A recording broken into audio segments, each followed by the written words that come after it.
Hi hello नमस्ते। Thank you आपने मेरे चैनल को सब्सक्राइब किया, लाइक किया, शेयर किया, इसके लिए आपका कोटि कोटि आभार। तो चलिए आज जानते हैं चार धाम की यात्रा का महत्व। चार धाम यात्रा करने से कौन से मिलते हैं 7 शुभ फल। चलिए जानते हैं। चार धाम बद्रीनाथ, केदारनाथ, गंगोत्री और यमुनोत्री की यात्रा को चार धाम कहते हैं। धार्मिक ग्रंथों में चार धाम की यात्रा करना अत्यंत शुभ माना गया है। चार धाम की यात्रा करने से व्यक्ति को हर तरह से पापों का नष्ट हो जाता है और व्यक्ति को मुक्ति मिलती है। चार धाम में भी दो है, पहले छोटे चार धाम और दूसरे बड़े चार धाम, जिसमें बद्रीनाथ, जगन्नाथ, रामेश्वरम, द्वारका धाम। आइए जानते हैं चार धाम यात्रा का महत्व। इन चारों स्थानों पर दिव्य आत्माओं का निवास है। इन चारों ही धाम को बहुत पवित्र स्थान माना जाता है। बद्रीनाथ को जहाँ सृष्टि का 8वां वैकुंठ कहा जाता है, जहाँ भगवान विष्णु 6 महीने निद्रा में रहते हैं और 6 महीने जागते हैं। वही केदारनाथ को भगवान शंकर के आराम करने का स्थान बताया गया है। केदारनाथ में भी 2 पर्वत है, नर और नारायण। भगवान विष्णु के 24 अवतारों में से एक नर और नारायण ऋषि की यह तपोभूमि है। इनके ही तप से यहाँ प्रसन्न होकर भगवान शिव जी ने केदारनाथ में दर्शन दिए थे।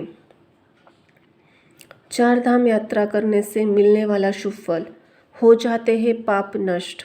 मान्यताओं के अनुसार इस यात्रा को करने से मनुष्य के सारे पाप नष्ट हो जाते हैं। चार धाम यात्रा करने से मिलती है मुक्ति। कहते हैं कि इस यात्रा में मृत्यु को प्राप्त हो जाना ही अत्यंत शुभ माना जाता है। इन धार्मिक यात्रा करने से व्यक्ति की जीवन मुक्ति की प्राप्त हो जाती है। बद्रीनाथ में बारे में कहा जाता है कि जो आए बद्री वो आए ना उधरी। इसका अर्थ ये है कि जो एक बार बद्रीनाथ के दर्शन कर लेता है उसे उधर यानी घर में पुनः नहीं जीना पड़ता।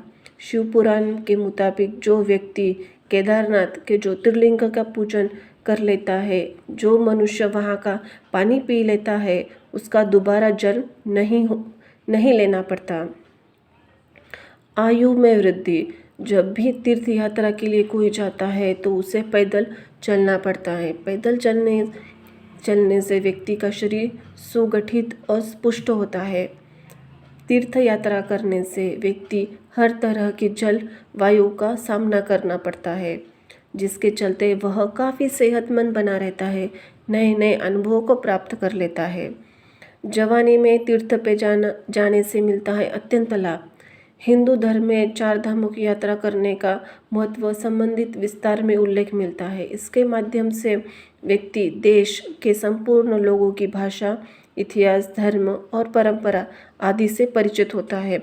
बौद्धिकता और आत्मज्ञान के रास्ते भी खोल देता है। अधिकतर लोग बुढ़ापे में या तीर्थ यात्रा के लिए जाते हैं, लेकिन जो जवानी में यात्रा कर लेता है वो समझो सब कुछ हासिल कर लेता है।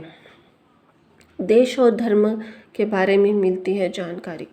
तीर्थ यात्रा करने से व्यक्ति को देश और धर्म के कई बातें जानता है। पुरोहित से मिलकर उन्हें अपने कुल खानदान के बारे में जानता है। यदि आप उनके आश्रम में नहीं ठहरते, आपको उनसे मिलने का मौका मिलता है। अलग अलग संस्कृति और धर्मों के बारे में पता चलता है। तीर्थ यात्रा के दौरान व्यक्ति को अलग अलग संस्कृति, धर्म, भाषा और भोजन का पता चलता है। यात्रा के दौरान व्यक्ति को अनेक लोगों से मिलने का मौका मिलता है। आप जान सकते हैं, उनके विचार जान सकते हैं। जीवन में यात्रा करने से कई रंग भर जाते हैं और आपको मिलते हैं नए अनुभव। चार धाम की यात्रा करने से व्यक्ति को नए अनुभव प्राप्त होते हैं, साथ ही हमारी स्मृतियाँ और सोच भी बढ़ती है। और यात्रा करने से प्रकृति, गांव, कस्बों के अलग अलग नज़ारे को देखने को मिलते हैं। Thank you for watching. Please like, subscribe और शेयरिंग. Thank you.